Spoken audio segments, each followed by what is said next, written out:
Just how is Caitlin feeling, and how were the evaluations today, and what more can you say about her diagnosis? Yeah, I mean, I think the biggest thing is just trying to keep her in good spirits. Had a lot of setbacks with all these little injuries, and we just have to take it one day at a time. It's frustrating for her, I'm sure, especially, and I think for us as a staff and as a team, just trying to keep her encouraged and trying to keep her to stay the course. Hey, Steph.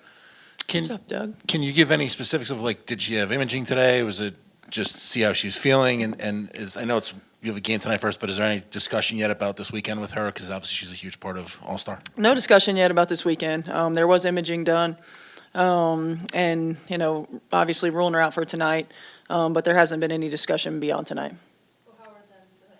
And Steph, just obviously to that point, when it's a re-injury, when you're trying to figure this stuff out within the context of the goals you guys have set over the long term, does the timetable change, where maybe you're having a conversation with doctors, but there's also a sort of a larger understanding of having this happen a second time, a third time, that we have to think about this in terms of September, October as much as anything else?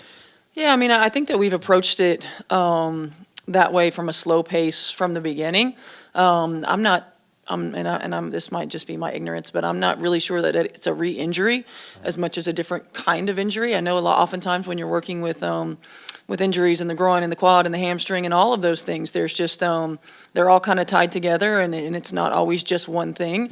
So I think yes, absolutely, the big picture is the most important.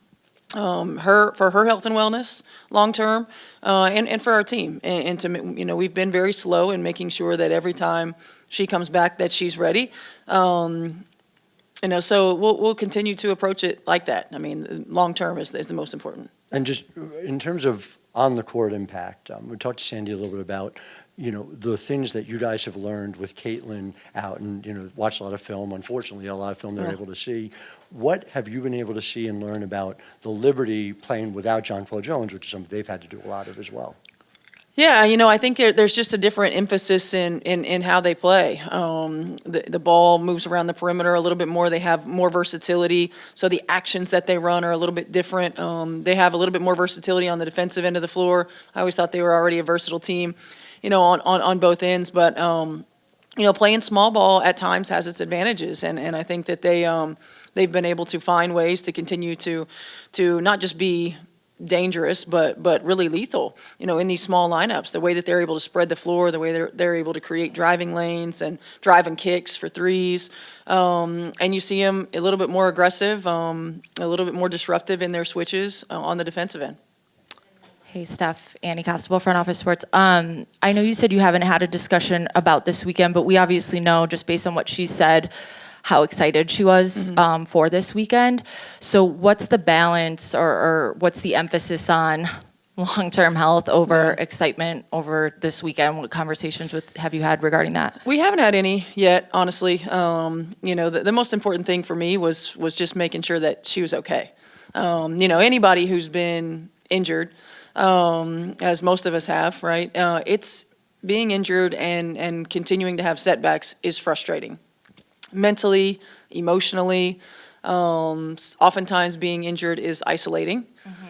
So from my standpoint, the primary conversations that we've had last night and today are just checking in. Are you good? How can we help? We're going to continue to stay the course. We've got you. We're supporting you. Caitlin and her team will make decisions when it comes to All-Star. And for me, it's a big deal for us to have All-Star in Indianapolis. And of course, with Caitlin being a focal point of all of that. As the coach of the Indiana Fever, it's not a bigger deal than our long-term season. But it's also part of the fun. So those are conversations that Caitlin will have with her group. I probably won't be a part of those, but we're going to support her no matter what. And then just quickly, listed as questionable earlier today. What changed regarding going from questionable to just the imaging that she was able to get this afternoon? Hi, Barbara Barker from Newsday. I just wanted to ask you, you went over very well, just how frustrating, and anyone who saw, the game last night was heartbreaking in a way. how much is the physicality that she has to face on a nightly basis? This is not a direct result of that, but having to face that all the time, I mean, how hard is that for her to deal with? And an injury happens like It is tough. Certainly someone who has the ball in her hands as much as Caitlin, the physicality that she's experiencing for 40 minutes, it causes you to load differently, causes you to explode differently, it causes you to accelerate and decelerate differently. It's not the free-flowing movement that we want to see when it comes to freedom of movement. And I think all of those things, at times, while it might not be one blow or another, over time can contribute to that.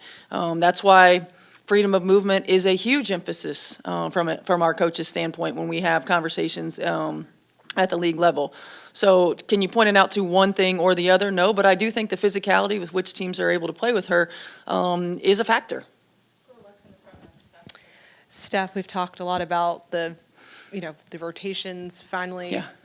Well, we thought they were finally going to be kind of solidified, and then obviously now Caitlin's back out. So just over the last 24 hours, how have you guys as a group tried to just collect yourselves to be like, we've done this before, we can do it again, and what does that kind of look like going against the Livery team that's really tough? Yeah, I mean, I think our team has confidence in knowing that we have played and we have won without Caitlin on the floor. I think there's a different mentality sometimes where you're not always looking for her to make the play, and the ball moves a little bit differently at times. Everybody, I mean, it's not one person that's going to do what Caitlin does. I mean, regardless of making shots or not making shots, she makes everybody else's life easier.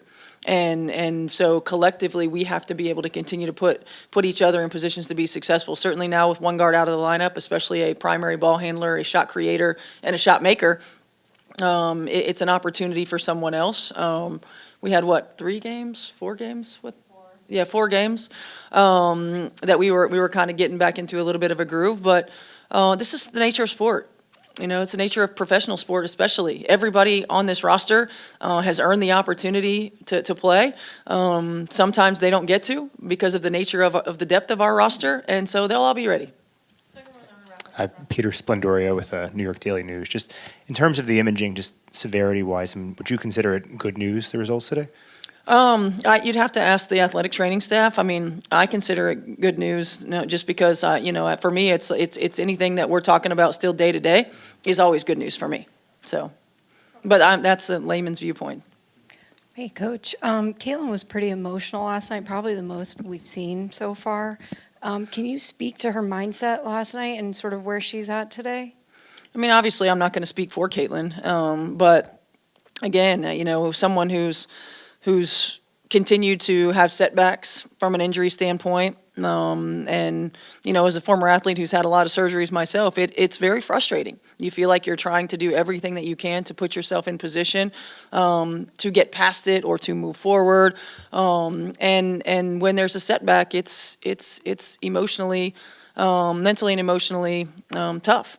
And so, of course, she was upset. I think anybody in that position would be. You see it all throughout the course of history with athletes when they go through injuries, and especially multiple injuries back to back, just when you think you're starting to move the needle. So, I think the most important thing for us is to keep her upbeat, to, again, continue to support her and let her know that we have her back and that we're going to go out and we're going to battle for her.